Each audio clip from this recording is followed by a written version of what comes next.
Hey, it's Bria Valentine. Welcome back to my channel, and I am here with another video. This is your first time tuning into my channel. Hello, my name is Bria Valentine, and I am here with another video. Today's video is different, I feel like, from any other content on my channel, but today is a book review. So just to jump right in and kind of cut the rambling down, the book is called The Mountain Is You. I'll put it on the screen. It's by Brianna Weist. This book, I don't know, I would say I have pages and pages of notes, and the way I would describe this book is having the most sincere, the most honest conversation, either from the wisest friend you know and trust, or you're hearing from your higher self. Like, these are things you know or you've heard, but they're just explained and broken down in a way that it gives you an aha moment. You're like, this is what that means. Like, for example, when someone tells you to get out of your own way, what does that mean? Like, you think it means like get out of your way, stop making excuses, get over that thing, but getting out of your way is a process. So I just think that is important to know. So if you're somebody who's heard that and you want to explore what it actually means to get out of your own way, I think you're somebody who might find interest in this book. Someone else who might want to read this book is someone who is like fed up. You're tired, you can't take anymore, and you're reaching a breaking point if you haven't already hit that breaking point. Someone else would be somebody who feels stuck, like you feel like you're trapped, you're stuck, you're in this cage and you can't get out and you don't see your way out. And I think when you're looking for your way out and you just need sometimes the answers, and I feel like some of those answers could be in this book, or this book could be helpful for you to write your own answers. So if you're feeling stuck, you want to understand what it means to get out of your own way, or you're just genuinely fed up and at your breaking point, I think this is a great book when you're looking for those answers. So just to give you an idea, for me, this book, it just felt like a genuine, honest conversation with your highest self, or with somebody you trust and love that just has so much wisdom for you. So the book, it felt special. It felt like just a serious, real conversation that you had to have with your inner self. And I just found myself coming back to stuff that I think really resonated with me. How long is this book? This book is it's 7 chapters long, which is not long at all. It took me like 5 days to read the book. I had a lot of free time though.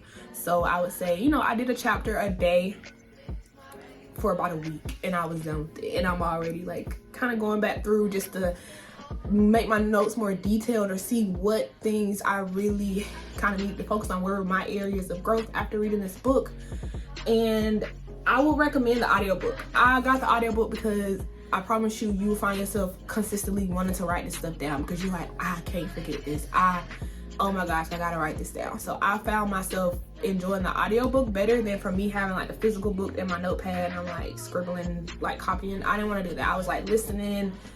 Sometimes I just sat there and just staring and listening to this book, or I was actively writing notes as I'm listening and going back to parts that I needed to hear again just for it to make sense. The way the book is set up, I would say, to describe it, is just to help you start to build emotional intelligence. And I know you're like, ugh, I already got that, I already know, but you can feel when you need change and when something's not right. And I think this book just helped redefine a lot of the ways I thought were correct to deal with emotions. And it gives you a whole new idea of self-awareness. There were some highlighted moments that I wanted to talk about in this video, just to give you an idea and a summary. So stick around if you want to check out more of those.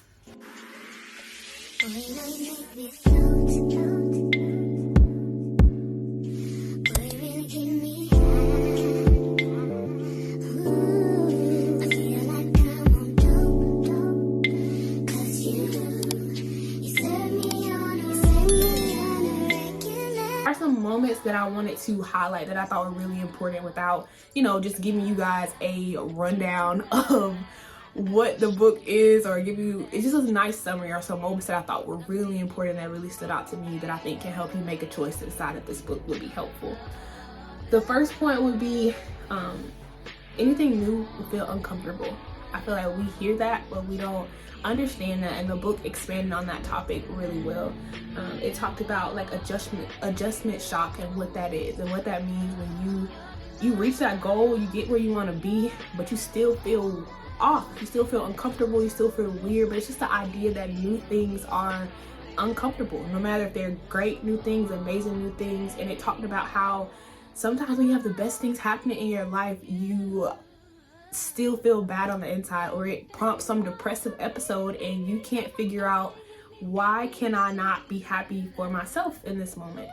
And that was just really interesting to dive into that and to understand why our bodies reject change. And it's not that you're rejecting that happy moment.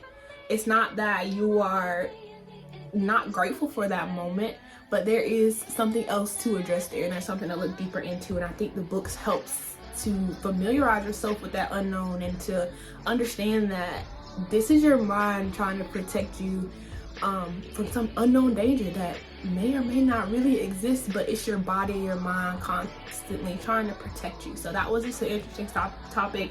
I definitely think you should read more into it, because I don't feel like I give that topic as much justice as it deserves, but it's a great topic. They dive really deep into that, into dealing with the uncomfortable, understanding what that means, and how to resolve adjustment shock, how to understand how to be happy in those situations, and how to be content with where you are right now. Another important thing was this fun term I am adding to my vocabulary, but it is extrapolation. Extrapolation is when we take our circumstances and we project them onto our future. I definitely do that, and that's why I think that one stuck with me. It's when we assume that we can't resolve whatever it is going on. We are unable to see ourselves getting through that situation, or whatever it is, that situation, that circumstance, that relationship, that friendship, that experience, whatever it is. We don't see ourselves getting through this problem. We just see the problem as sort of like this end point. And it just shows you how to kind of reevaluate your perspective on that and take your power back when you are in situations that feel so scary, so just impossible. And a quote that I wrote down specifically from that part was that this is not my life, it is just a moment in my life. So it expands on just this idea of us projecting our problems and dragging them out for so long when we don't necessarily have to, because we are fearing the worst. Another one was redefining anxiety. I thought, I've been to counseling, I've done self-help, I've done all the meditation, all the breathing, all that stuff, and I just thought anxiety was something I was gonna have to fight through. I thought there was gonna be a way to breathe through it, like you just kind of try to deal and try to manage it, or you just take medicine. I took anti-anxiety medicines, but it redefined what anxiety was in this book. So I'm gonna give you a little bit of that. So it talked about seeing anxiety as a lapse in logic, which I was like, a lapse in logic, like what? But it was the idea that we assume we're thinking through a problem, but we are actually engaging our fight or flight response. We are bringing our bodies to a place of crisis, making ourselves feel like we are in this terrible moment, in this scary moment, when actually nothing's happened yet. And this is just our brain trying to understand the problem, understand it can either go this way or that way. And we place ourselves in crisis, and like we try to prepare ourselves to get ready for a storm, so that if we prepare, we are ready for the storm, it can't hurt us. And that idea, like we are just consistently trying to protect ourselves. And when you change your perspective of what anxiety is, that it's not just some crazy feeling that's trying to stop you from everything, but it's just your body trying to protect you from things that you feel like are a threat, or things you unconsciously believe is a threat, was just it shifts your perspective. It shifts the way you feel about that fear, and you feel it less like it's your enemy and more as like a really overprotective ally. Or just you trying to protect yourself in the only way that you've known how so far. So it just helps us explore anxiety a little bit deeper, just so you can understand. I wouldn't say this book is necessarily trying to change every aspect of you, but just trying to offer different perspectives that you may not see, or you think you see, but you may not truly understand. The next one was releasing the past. That one was not one I thought I wanted to hear, because I'm like, the past is gone, it's over, I'm over it, I'm not thinking about that stuff. But a lot of times you are, and a lot of the times you don't give yourself room to let it go, to actually truly let something go. And the book talked about how how upsetting it is when people tell you, you need to let that go, you need to get over that, like that, how that just really, it bothers you on the inside, and it can really make you hold on tighter to things. Or even when you try to do it to yourself, when you try to tell yourself like, this is not worth my time, this is a waste of time, this is hurting me, and you try to force whatever it is, the relationship, the experience, the idea, you just try to push it out of your head. And I think the book talks about how that forces you to kind of hold on tighter. Like, you don't give yourself the space to actually acknowledge and let it go. You're just simply trying to force it. And when you're forcing it, you're actually kind of grabbing onto that idea, that feeling a lot tighter. The book, it just says you can't force yourself to not care or to force something out of your brain. Instead, you acknowledge you care deeply. You acknowledge that you gave this person, this experience, this thing, time and energy, and you actively tried to maintain something.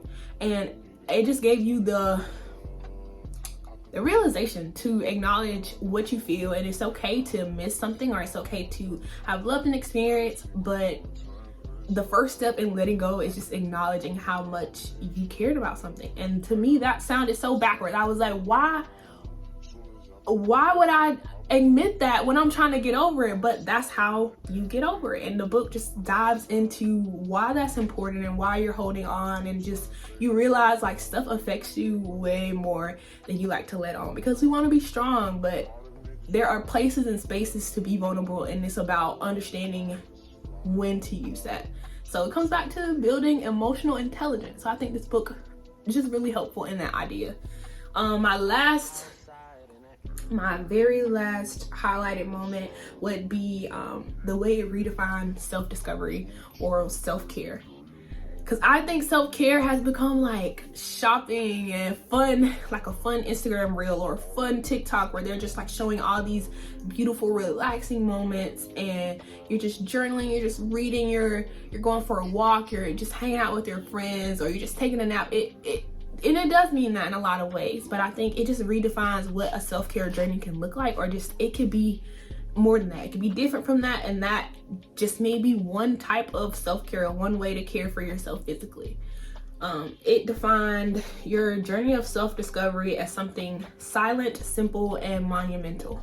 And that was really big for me, because people, you want to share it, you want it to fit into an Instagram post, and you want to have something to show for the growth you're doing. But this book just really helps you redefine why you may want that, or look into a little bit deeper into like the urges, thoughts, and feelings that we have, and how to reevaluate them in a healthier and better way for ourselves.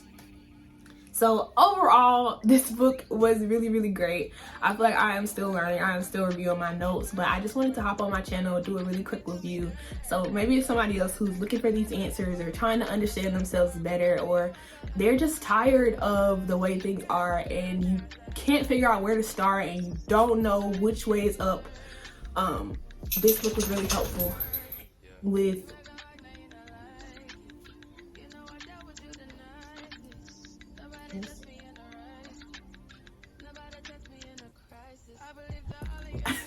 This book was really helpful in starting that journey, or just even starting to care about yourself just a little bit more and taking a step in the right direction. And this book really made the small things seem so big and so important. And I just encourage anybody who's looking for answers to check this book out, to read, and to look for self-care that might not just be, you know, spending a little extra money, or maybe it's not just making a rash decision, or just trying to understand yourself is a form of self-care. So thank you so much for tuning into this video. Remy definitely wants my attention right now, so I am going to have to go. But thank you so much for tuning in, and I will see you guys in my next video.